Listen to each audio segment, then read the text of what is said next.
Goeiemôre, het jy al die pad van teleurstelling geloop na 'n onderhoud onsuksesvol was? Het jy al die pad van teleurstelling geloop wanneer 'n saketransaksie waarop jy so gehoop het, deur die mat geval het? Het jy al die pad van teleurstelling geloop as jy nie die span gemaak het, nie kering gekry het, nie toelating gekry het? Het jy al die pad van teleurstelling geloop as lakens oor 'n geliefde in die hospitaal se gesig getrek is? Dis 'n moeilike pad, dis 'n eensame pad, dis 'n pad van teleurstelling. In Lukas 24 lees ons van twee reisigers wat van Jerusalem na Emmaus stap, teleurgesteld.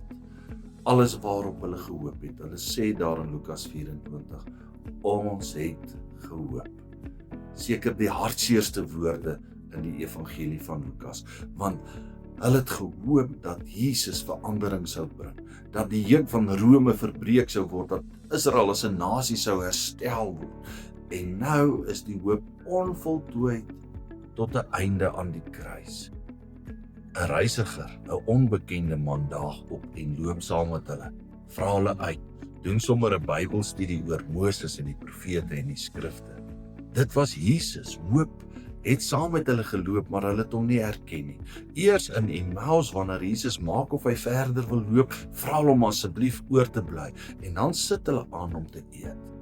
En dan gebeur daar hierdie wonderlike liturgie. Jesus neem die brood, hy breek dit, hy dank daarvoor, en hy deel dit met hulle. En die oomblik wanneer Jesus die brood breek, het hulle oë oop gegaan en hulle het Jesus herken. En Jesus hoop het al die pad met hulle saamgeloop.